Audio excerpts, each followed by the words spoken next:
여러분 반갑습니다. 어린이날도 지나고 어버이날도 지났지요. 이제 15일 스승의 날이 다가옵니다마는 역시 5월은 이 가정의 달 같습니다. 어떻게 부모님께 효도 좀 잘 하셨는지요? 저도 좀 적지 않은 이 효도를 받은 것 같습니다. 자녀를 둔다는 것이 얼마나 큰 이 복인지 모릅니다. 저에게는 일녀 이남이 있죠. 딸도 막내 아들도 이 출가를 이래 했습니다.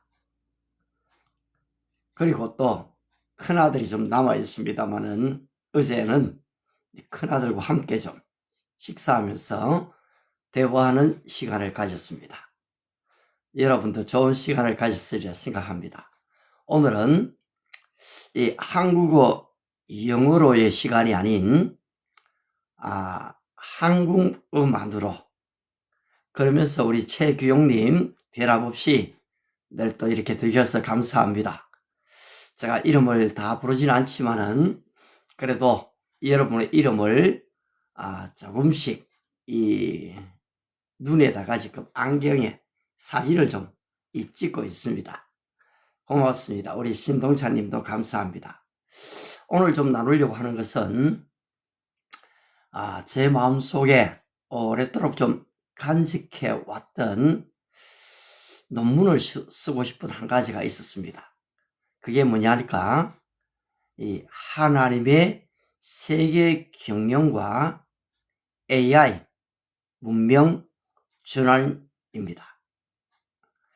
저는 오늘 이 시대를 AI 시대, 그리고 AGI 시대, ASI 시대로 가는 이 현실을 부정할 수 없고, 또 AI를 통한 너무나 많은 것들 다 바뀌고 있습니다. 특히 사상 부분, 철학 부분도 데카르트가 나는 생각한다, 고로 나는 존재한다라고 얘기했던 이 인간만이 생각할 수 있는 존재, 인간만이 도구를 만들 수 있는 존재라고 여겨왔던 명제가 지금 상당히 흔들리고 있습니다. AI가 인간을 대체할 때 일어나는 수많은 일들, 이 피지컬 AI, 이 로봇이 인간의 수만큼 되어졌을 때 일어날 아무도 모르는 이 미래, 근데 AI 문명 전환 시대임이 분명한 것 같습니다. 여기에는 위기와 함께 동시에 기회도 가지게 됩니다. 따라서 이것을 하나님의 이 경영이라는, 하나님의 이 세계 경영이라는 이 제목을 가지고 특별히 그 안에 이 하나님의 의식세계, 하나님의 이 의식세계를 갖고 좀 이것을 좀 풀어보려고 생각했습니다. 그래서 한번 초안을 그렇게 좀 잡아보고 있습니다. 오늘 좀 사실은 이런 내용을 나누면서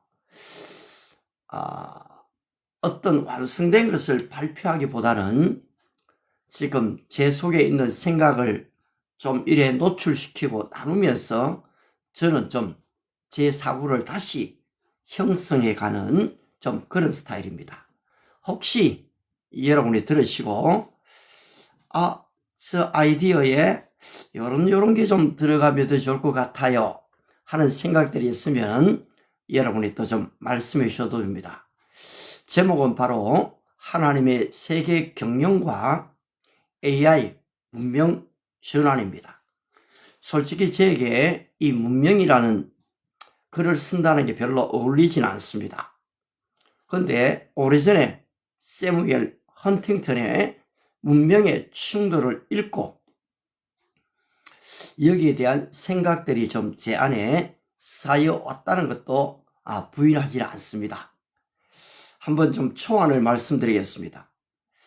나의 신앙과 신학의 출발점은 어떤 학문적 체계가 아니라 하나님의 살아있는 말씀에 대한 체험이었다.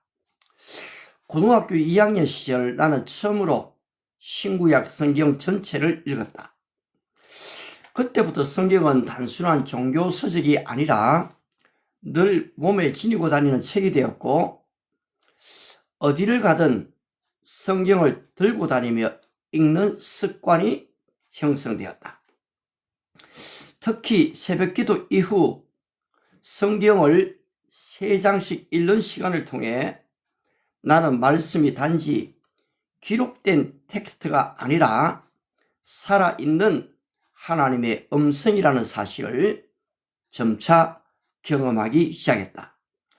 어느 날 히브리서 4장 12절을 읽을 때의 일이다. 하나님의 말씀은 살아있고 활력이 있어 좌우의 날선 어떤 것보다 예리하여 혼과 영과 관절과 골수를 찔러 쪼개기까지 하며 또 마음의 생각과 뜻을 판단하나니 지으신 것이 하나라도 그 앞에 나타나지 않음이었고 우리의 결산을 받으실 이의 눈앞에 만물이 벌거벗은 것 같이 드러나느니라. 그 말씀을 읽는 순간에 말씀이 단지 눈으로 읽히는 문장이 아니라 내 심령 곳으로 파고 들어오는 것을 느꼈다. 마치 말씀이 살아 움직이며 심령을 흔드는 듯한 경험이었다. 나는 성경 위에 떨어지는 눈물을 경험했다. 말씀이 나를 읽고 있다는 감각, 그리고 하나님 앞에서 숨길 수 없는 존재라는 깊은 자각이 동시에 밀려왔다. 이후에도 성경을 읽는데 성령께서 말씀을 풀어주실 때마다 심령이 뜨거워지는 경험이 반복되었다. 누가복음 24장 32절의 고백처럼 말씀을 들을 때 마음이 뜨거워지는 체험은 나의 신앙 여정 속에서 반복적으로 나타났다. 이 경험은 이후 나의 신학 이해 전체에 결정적인 영향을 미쳤다. 하나님의 말씀은 단지 교리 형성의 자료가 아니라 지금도 역사하며 인간의 내면과 역사 속에서 작동하는 하나님의 실제적 통치 방법이라는 확신이 형성되었기 때문이다. 따라서 하나님의 주권에 대한 나의 이해는 추상적인 교리에서 출발한 것이 아니라 살아 역사하는 말씀의 경험에서 출발하였다. 그리고 이 경험은 훗날 켈빈의 기독교 강요를 통해 신학적 언어와 구조를 가지게 되었다. 말씀이 살아있는 역사와 하나님의 주권에 대한 인식은 이후 나의 목회와 세계 이해 그리고 문명에 대한 신학적 성찰의 깊은 토대가 되었다. 고등학교 시절 살아 역사하는 말씀에 대한 체험이 나의 신앙의 출발점이었다면 1992년 칼빈의 기독교 강요를 읽으며 나는 그 체험을 신학적으로 해석할 언어를 얻게 되었다. 그 책을 통해 내게 가장 강하게 다가온 개념은 하나님의 절대 주권이었다. 인간의 의지와 능력, 자격과 조건을 넘어 하나님께서 자신의 뜻과 계획 가운데 인간을 부르신다는 사실은 나의 존재와 삶 전체를 새롭게 이해하게 만들었다. 돌이켜보면 나는 특별한 신앙적 배경이나 자격을 갖춘 사람이 아니었다. 그러나 하나님의 절대 주권 아래에서 동양 철학을 공부하던 한 학생이 주의 종으로 부름받는 여정 속에 놓이게 되었다. 이 부르심은 점진적이면서도 분명했다. 하나님께서 자신의 뜻 가운데 한 사람을 선택하시고 그 선택을 통해 삶의 방향을 이끌어 가신다는 사실을 나는 점점 더 분명하게 인식하게 되었다. 이러한 인식은 단순한 내적 확신에 머물지 않았다. 하나님의 절대 주권에 대한 이해는 나를 신학의 길로 이끌었고 마침내 총신대학원에서의 신학 수학으로 이어졌다. 1996년 총신대학원을 졸업하면서 나는 목회사역의 현장으로 나가게 되고 마태복음 16장 18절의 말씀, 내가 이 반석 위에 내 교회를 세우리니, 이 말씀은 나의 목회적 방향을 결정짓는 말씀으로 자리 잡았다. 그 결과 교회 개척이라는 선택은 개인의 계획이나 야망이 아니라 하나님의 절대 주권 속에서 이루어진 순종의 결과였다. 하나님의 주권에 의해 선택되고 부름받았다는 인식은 이후 나의 목회와 신학 이해의 중심축이 되었다. 그리고 훗날 문명과 역사, 교회와 세계를 바라볼 때도 모든 것을 하나님의 통치와 경영이라는 관점에서 해석하게 만드는 가장 중요한 신학적 토대가 되었다. 칼빈의 기독교 강의를 통해 하나님의 절대 주권을 신학적으로 인식하게 된 후 나의 시야는 오랫동안 개인의 소명과 교회 중심의 목회 영역 안에 머물러 있었다. 그러나 2007년 달라스 윌라드의 이 저작들을 읽으며 나는 하나님의 통치에 대한 이해가 또 한 번 크게 확장되는 경험을 하게 되었다. 그때 내가 새롭게 깨닫게 된 것은 하나님의 나라는 단지 죽음 이후 도달하는 영원한 천국만을 의지하지 않는다는 사실이었다. 하나님의 나라는 이미 현재 속에 임하고 있으며 그 통치는 개인의 내면과 교회 공동체를 넘어 사회와 문화 그리고 정치적 질서의 모든 영역에 미친다는 사실이었다.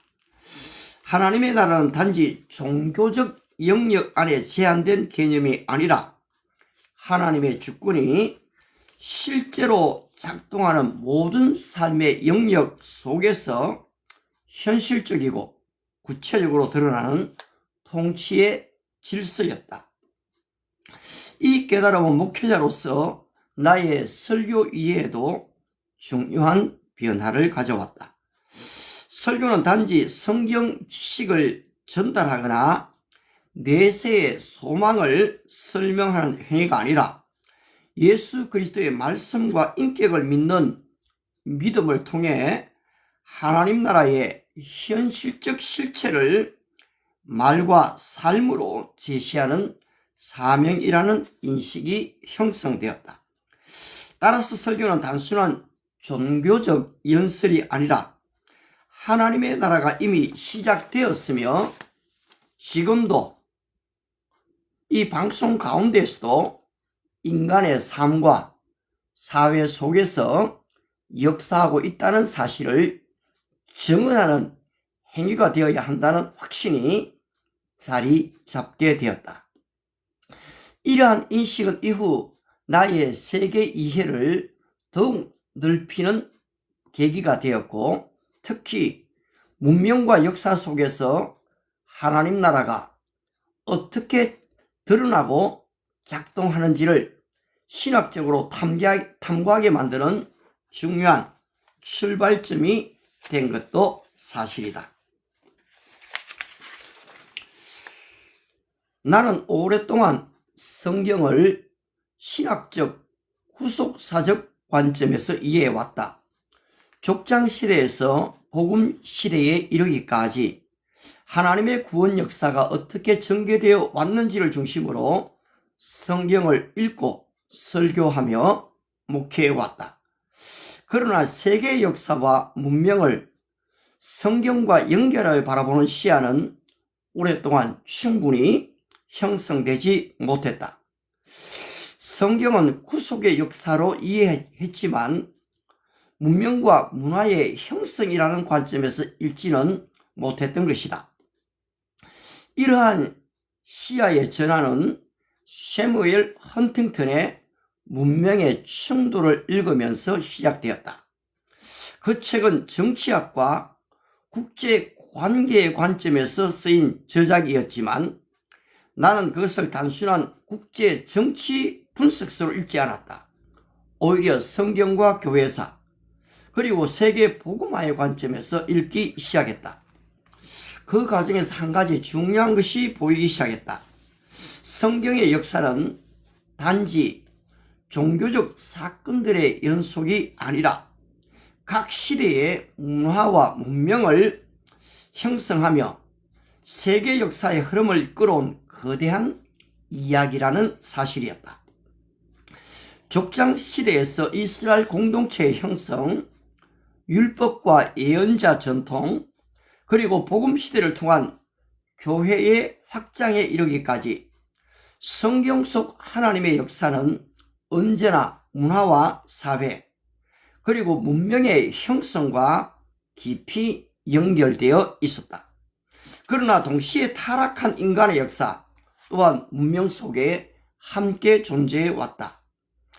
인간은 하나님을 떠난 이후 끊임없이 권력과 지배를 추구해 왔고 문명은 발전하면서도 동시에 충돌과 정복의 역사를 반복해 왔다. 오늘날 세계 역사를 바라보아도 상황은 크게 다르지 않다.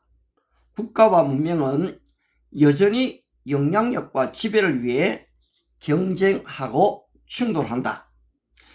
기술과 경제가 발전했음에도 인간의 내면과 구조 속에 존재하는 타락의 현실은 여전히 지속되고 있다. 이러한 현실을 바라보면서 나는 한 가지 질문 앞에 서게 되었다. 하나님의 나라는 이러한 문명과 역사 속에 어떻게 드러나며 어떻게 작동하는가?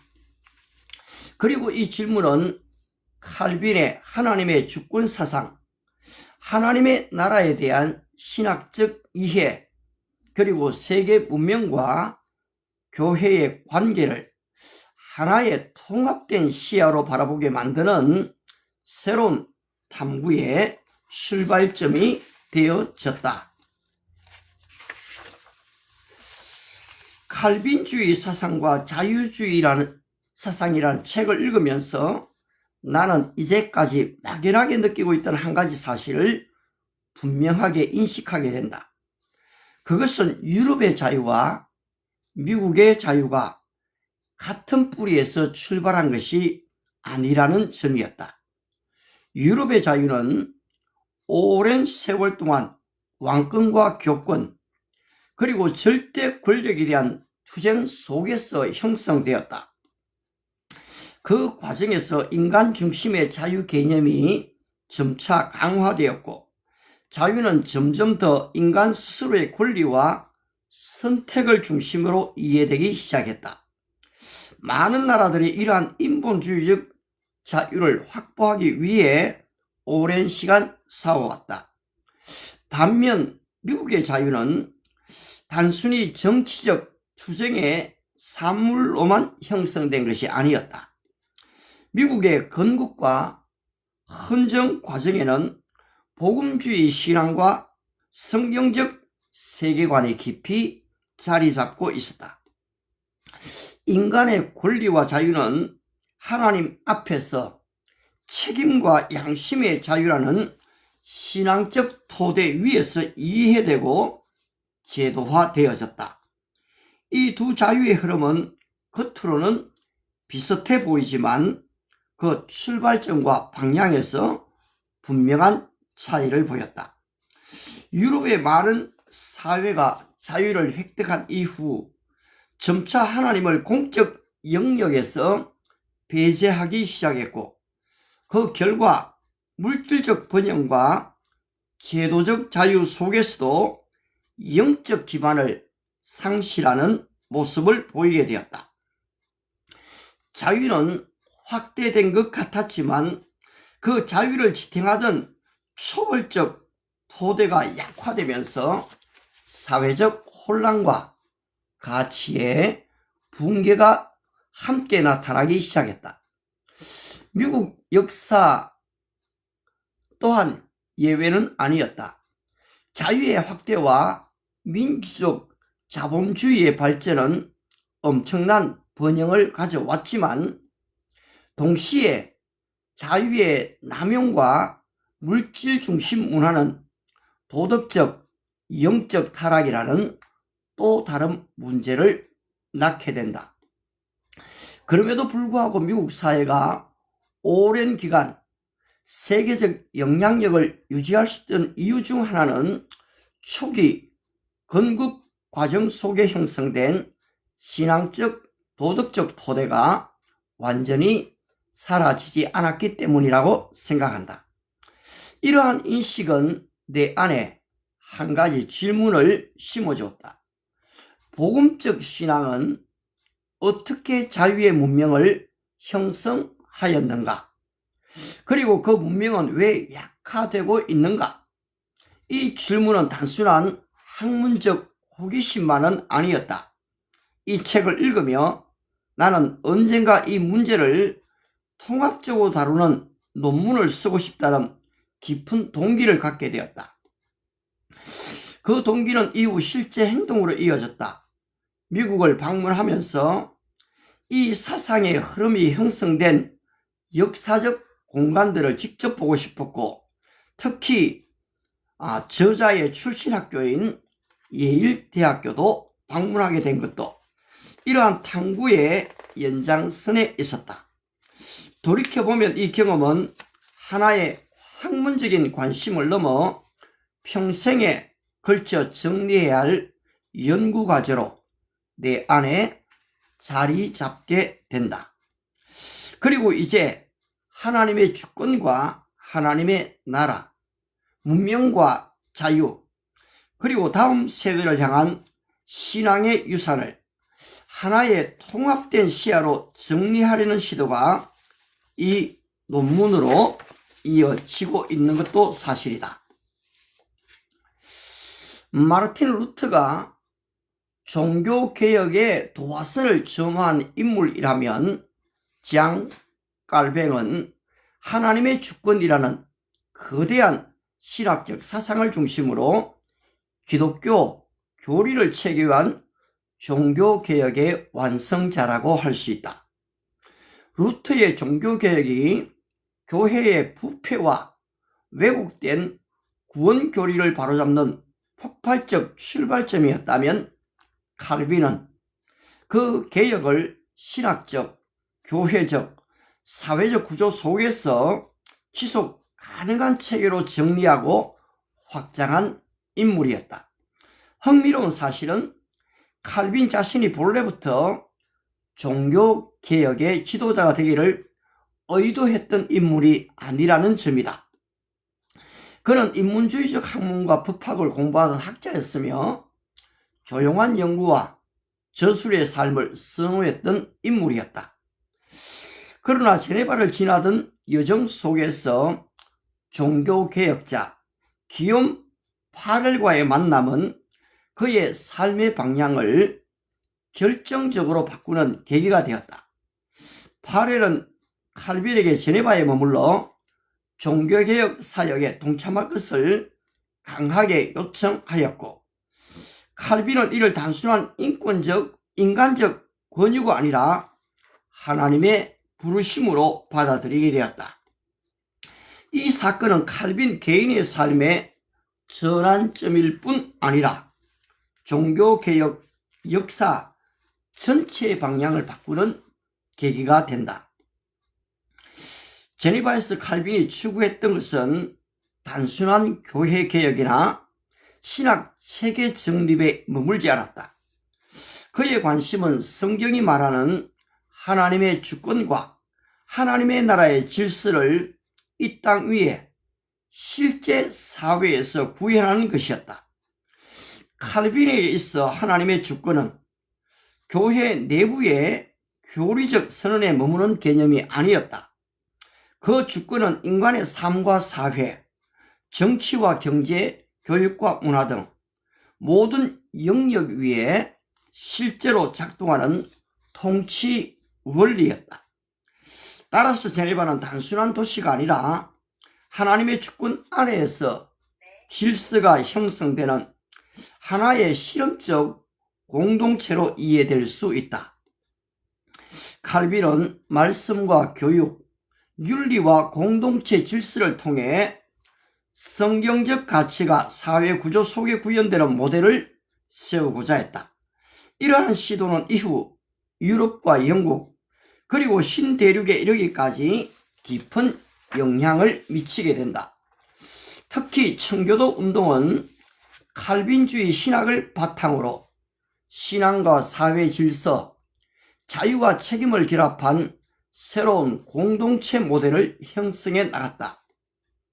이 흐름 속에서 칼빈의 하나님의 주권 사상은 단순한 교리 체계를 넘어 자유와 책임, 공동체와 참여, 그리고 시민적 질서를 포함하는 하나의 문명적 원리로 발전하게 되었다. 그 결과 영국의 청교도 혁명, 네덜란드와 프랑스의 정치적 변화, 그리고 이후 미국 사회의 형성에 이르기까지 칼빈주의는 근대 서구 문명의 형성 과정에 지대한 영향을 미치게 되었다고 평가할 수 있다. 물론 이러한 역사적 흐름은 단순한 직선적 인과관계로 설명될 수 있는 것은 아니다. 그러나 하나님의 주권 아래 인간의 책임과 자유를 강조한 칼빈의 신학이 근대 사회의 정치적, 윤리적 구조 형성에 중요한 토대를 형성했다는 사실은 점점 더 많은 연구를 통해 재조명되고 있는 것이 사실이다. 따라서 칼빈을 단순히 교리신학자나 교회 개혁자로만 이해하는 것은 그의 역사적 영향력을 지나치게 축소하는 해석이라 할 수 있다. 오히려 그는 하나님의 주권 사상을 통해 신앙과 사회, 교회와 문명을 통합적으로 바라보게 만든 중요한 전환점의 인물로 이해될 필요가 있다. 장 칼뱅에게 제네바는 단순한 목회지나 개혁교회의 중심지가 아니었다. 그곳은 하나님의 주권과 하나님의 나라의 질서를 현실 사회 속에서 구현하려는 실험적 공간이었다고 볼 수 있다. 칼빈은 본래 제네바에 정착할 계획이 없었다. 그는 조용한 학문 연구와 저술을 통해 교회를 섬기기를 원했던 인물이었다. 그러나 종교개혁자 기욤 파렐의 강력한 요청과 그 요청 속에서 느껴진 하나님의 부르심은 그를 제네바에 머물게 만들었다. 칼빈이 제네바에서 시도한 개혁은 단순히 교회 예배 형식이나 교리 정비에 국한되지 않았다. 그의 관심은 성경이 말하는 하나님의 통치 질서가 도시 전체의 삶 속에서 어떻게 구현될 수 있는가에 있었다. 말씀 교육, 시민 윤리, 공동체 질서, 그리고 교회와 사회의 관계 정립을 통해 그는 하나님의 주권 아래 형성되는 공동체 모델을 구체적으로 세우고자 했다. 그러나 이러한 시도는 당시 제네바 시민들과 정치 세력의 반발을 불러일으켰다. 결국 칼빈은 한 차례 도시에서 추방당하는 경험을 하게 된다. 이 사건은 그의 개혁 시도가 얼마나 급진적이고 포괄적이었던 것인지를 보여준다. 흥미로운 사실은 제네바 시민들이 이후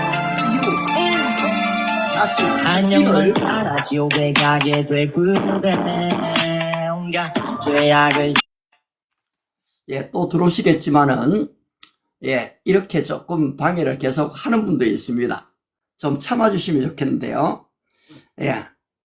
흥미로운 사실은 제네바 시민들이 이후 다시 칼빈을 요청했다는 점이다. 그의 신학과 지도력이 도시 공동체 형성에 결정적 역할을 한다는 사실을 점차 인식하게 되었기 때문이다. 재초청을 받아 돌아온 칼빈에게 제네바는 더 이상 단순한 목회지가 아니었다. 그곳은 하나님의 나라의 원리를 사회 현실 속에 구현하려는 하나의 거대한 실험장이 되었다. 이 실험의 영향은 제네바에만 머물지 않았다. 칼빈의 신학과 공동체 모델은 유럽 각지로 확산되었고 특히 네덜란드와 영국의 개혁 운동에 깊은 영향을 주었다. 네덜란드에서는 이후 목회자이자 신학자였던 아브라함 카이프가 이러한 칼빈주의 전통을 계승하여 신앙과 정치, 사회와 교육을 통합적으로 이해하는 공공신학적 모델을 발전시키게 된다. 그는 훗날 네덜란드의 이 총리로서 신앙과 공적 영역의 통합 가능성을 보여준 대표적 인물이 된다. 영국에서는 청교도 운동이 칼빈주의 신학을 바탕으로 전개되었고 신앙의 자유와 성경적 공동체를 지키기 위한 격렬한 갈등과 혁명의 과정이 이어졌다. 많은 청교들이 신앙의 자유를 찾아 목숨을 걸고 신대륙으로 이주하게 되었으며 이 흐름은 훗날 미국 사회의 중요한 토대가 되었다. 이러한 역사적 흐름을 종합해 볼 때 제네바는 단순한 종교개혁 도시가 아니라 하나님의 주권과 신앙 공동체 질서를 현실 사회 속에서 구현하려는 초기적 공공신학 실험의 중심지였다고 평가할 수 있다.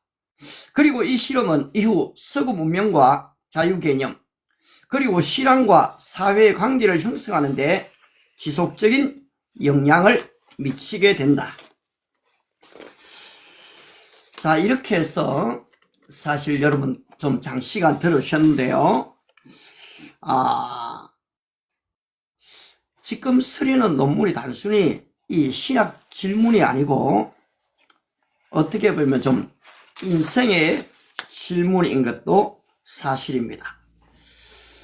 좀 학위 논문으로 생각도 했습니다만은 어떻게 쓰다 보니까 오늘 이 시대를 좀 진단하는 이 중요한 좀 그런 계기를 가지게 되는 것도 사실인 것 같습니다. 따라서 이 하나님의 세계 경영을 성경적 토대에서 또 좀 생각해 볼 때 하나님의 세계 경영이란 무엇인가? 저 이 부분을 조금 더 다루게 되었습니다. 역사를 경영하시는 가장 결정적인 사건은 독생자 예수 그리스도를 이 땅에 보내신 사건이다. 하나님의 세계 경영은 단순한 역사 관리나 문명의 유지가 아니라 예수 그리스도를 통한 구원과 하나님의 나라의 구현을 중심으로 전개된다. 예수 그리스도께서 이 땅에 오신 궁극적 목적은 죄인을 구원하시고 하나님의 나라를 이 땅 가운데 드러내는 것이었다. 그분의 십자가와 부활을 통해 하나님의 나라는 이미 시작되었으며 동시에 궁극적 완성을 향해 나아가고 있다. 따라서 그리스도인의 삶은 이미 시작된 하나님의 나라와 아직 완성되지 않은 하나님의 나라 사이의 긴장 속에 존재한다. 이 이미와 아직의 긴장 속에서 교회와 성도는 역사와 문명 속을 살아간다. 하나님의 세계 경영은 이 긴장 속에서 계속 진행된다. 구원은 개인의 내면에 머무르지 않고 역사와 사회, 문화와 문명 속에서 하나님의 통치가 점차 드러나도록 이끌어간다. 달나라를 탐사했던 우주비행사 제임스 어윈은 다음과 같은 고백을 남겼다.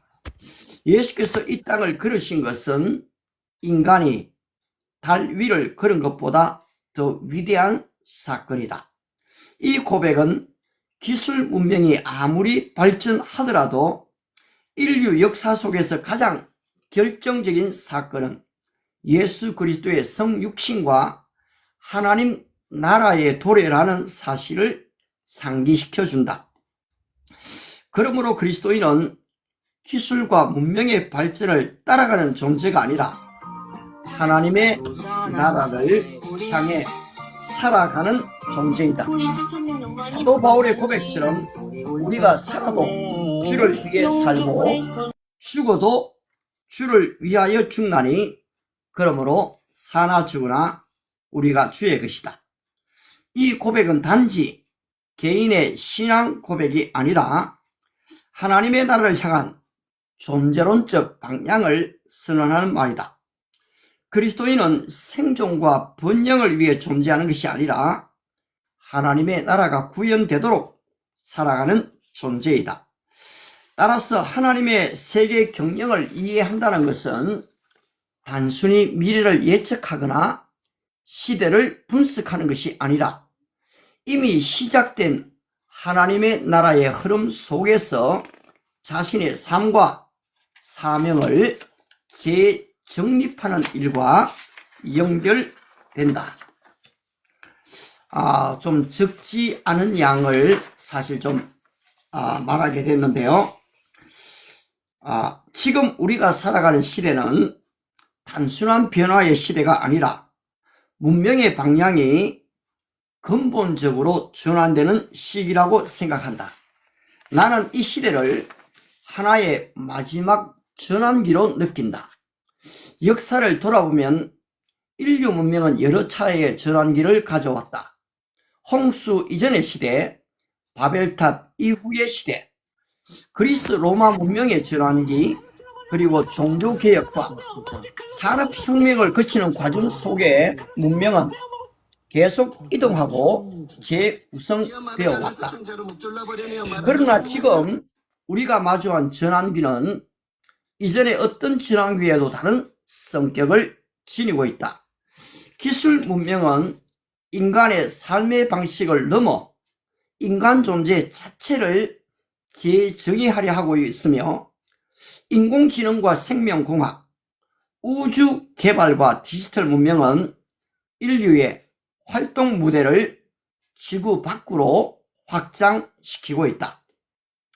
이러한 변화는 단순한 과학기술의 발전이 아니라 인간이 스스로의 미래와 운명을 직접 설계하려는 시도로까지 확장되고 있다. 어떤 의미에서는 인간이 하나님 없이도 새로운 세계를 구축할 수 있다고 믿는 현대적 바벨탑의 건설과도 유사한 흐름이 나타나고 있다. 그러나 성경의 관점에서 볼 때 문명의 전환기는 언제나 하나님의 경영 속에서 이해되어야 한다. 인간의 계획과 기술이 아무리 거대해 보일지라도 역사의 궁극적 방향은 하나님의 통치와 섭리 아래에서 움직인다. 마지막 전환기의 특징은 위기와 동시에 기회를 포함한다. 타락한 인간의 욕망은 기술과 권력을 통해 더 큰 통제와 지배를 추구하지만 동시에 하나님께서는 새로운 시대 속에서도 자신의 백성을 준비시키시고 하나님의 나라를 드러내는 통로를 마련하신다. 따라서 지금의 시대를 단순히 두려움이나 종말적 공포로 해석하는 것은 성경적 태도가 아니다.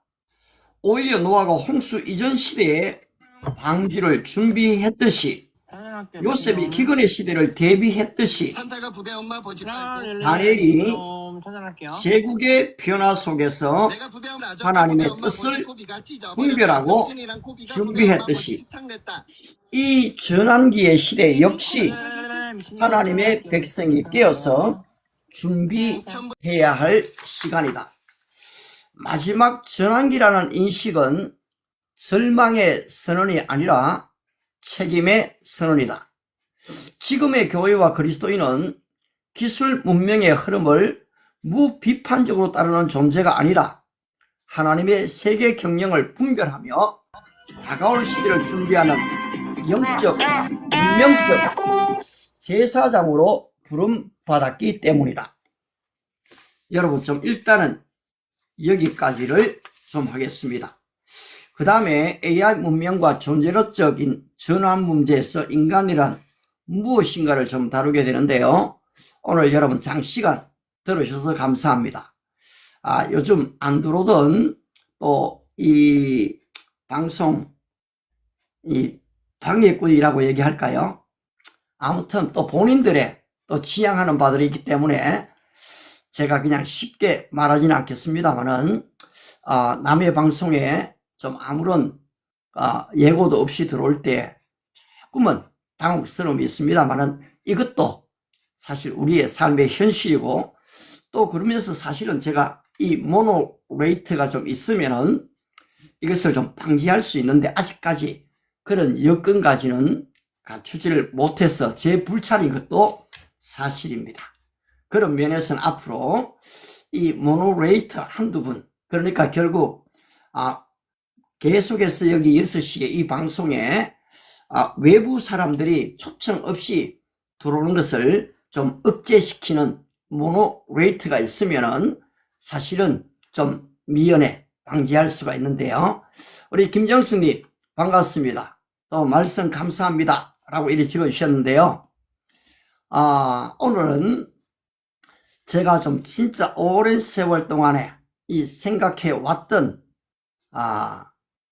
논문 한 편을 이제 지금 서론입니다. 사실은 한 3년도 잡았습니다만은 AI 문명 전환이 너무 급속도로 바뀌어져 가기 때문에 제가 그렇게 오래 잡지 않고 오히려 좀 더 짧은 기간 안에 이 논문을 좀 마쳤으면 하는 그런 마음이 있습니다. 좀 하나님께서 좀 지혜를 주시길 바라고요. 또 기회가 되면은 여러분들도 그렇게 기도를 좀 해주시면 좋겠습니다. 오늘 또 이렇게 잠깐 방송에 들어왔던 분 하나님의 은혜와 평강이 함께 하시길 바라고요. 개인의 견해를 나름대로 적으시는 분들 또 하나님의 축복이 함께 하시길 바랍니다. 여러분 생각들은 얼마든지 다를 수가 있습니다. 그런 면에서 자신의 의견을 피력하는 것은 좋습니다만은 그러나 무엇인가를 방해하기 위해서 글을 쓰거나 좀 말을 하지 않는 것도 본인의 지혜입니다. 사실은 이것이 다 녹화되고 음성으로 지금 다 들려지고 있습니다. 그렇기 때문에 본인이 조금만 안다면은 이것이 전 세계로 나가고 있습니다. 이 방송을 지금 영국에서도 2.5% 많으면 4.5%의 사람이 보고 있거든요. 이스라엘에서 사람들이 들어옵니다. 미얀마에서, 캄보디아에서, 그리고 또 이 아프리카의 적지 않은 나라에서 이 사람들이 이 방송에 들어옵니다. 그래서 정말 앞으로 이 방송을 어떻게 좀 잘 운영해야 될지를 다각도로 좀 생각을 하고 있습니다만 그래도 지금까지 지내온 것이 참 은혜이고 감사합니다. 영어도 아직까지도 참 여러 가지로 미숙하죠. 그런데 솔직히요, 여러분 정치, 경제, 사회, 문화, 이 과학, 특별히 AI 문명 시대에 이 변화들을 영어로 다 표현한다는 것이 영어 전문가들도 쉽지만은 않다는 것을 제가 압니다. 동양 철학을 영어로 그렇게 쉽게 말하기는 어렵겠죠. 예, 생이 지지를 어떻게 얘기하고 학이 지지를 어떻게 표현하겠습니까? 예, 권위 지지, 권위 불학, 다양한 지금 우리 사자성어들이 나옵니다만은 아무튼 그럼에도 불구하고 이것들이 이제는 또 AI를 이용함으로써 이 번역이 잘 되어지는 과정을 보면서 저는 걱정만 하면서 이 방송을 하고 있지는 않습니다. 우리 김정숙님 같은 분이 지속적으로 또 들어오시고 우리 해피님이 요 근래에 잘 못 들어오고 있습니다만은 그래도 감사합니다. 예, 그래도 이제는 적지 않은 분들이 또 이 방송을 청취하면서 한번 보십시오. 여러분 이 좋아요를 누른 분들이 얼마나 됩니까? 4.4K 같으면은 4,400명입니다. 제가 지금 46분을 방송을 했는데요. 그것도 이름을 불러가는 방송이 아닌 어떤 자극적인 방송도 아닌 정말로 딱딱하고 듣기 힘든 논문 초안입니다. 어떤 논문의 완성도 아닙니다. 근데 솔직히 이 논문도 그냥 하나의 자기 주장, 이 교리를 얘기하는 그런 논문이 아닌 어떻게 보면 좀 내가 누구인가 생각할 수 있는 오늘 이 시대가 어떤 시대인가를 생각할 수 있는 그러면서 여기에 따뜻함이 좀 들어가면 좋겠어요. 여러분 논문 안에 좀 따뜻함이 좀 들어갈 수가 있을까요? 교리 속에 진정한 좀 재미가 있을 수가 있을까요? 저는 있다고 생각합니다. 예, 성경은 그냥 단순한 교리서가 아닌 것이거든요. 얼마나 이 욥의 이야기, 요셉의 이야기, 에스더의 이야기가 우리의 마음을 따뜻하게 하는지 모릅니다. 오늘도 하나님은 여전히 여러분의 마음을 추울 때는 따뜻하게, 더울 때는 생수를 공급해서 시원하게 만들어 주시는 분이십니다. 저는 그분을 인격적으로 믿습니다. 오늘 여기에 들어오신 여러분들이 그냥 우연히 들어온 것 같습니다만은 하나님의 어떤 섭리가 있을 수도 있지 않겠습니까? 여러분의 질문 또한 아니면 또 저의 대답 또한 또 아울러서 믿음으로 아멘을 화답할 때 주어지는 우연인가 섭리인가 라는 여러 가지 생각들, 그렇죠? 여러분이 다양하게 생각할 수 있는데요. 한 가지 분명한 사실은 한계 속에 놓여 있는 제 자신이라는 것입니다. 우리 인간은 이 한계를 솔직히 뛰어넘고 싶어요. 그런데 사실 이 공간이라는, 시간이라는, 역사라는, 그리고 또 내가 가지는 이 알미라는, 모름이라는 한계 속에 놓여 있는 것이 우리 인간인 것도 사실입니다. 이것을 인정하면서 전능하신 하나님을 만나게 될 때 그 안에서 주어지는 바로 이 지혜와 영감, 빅 아이디어, 오늘 우리는 얼마든지 나 자신을 개발하고 변화시키고 아울러서 우리 가정을 천국으로 만드는 여러분 가정이 천국입니다.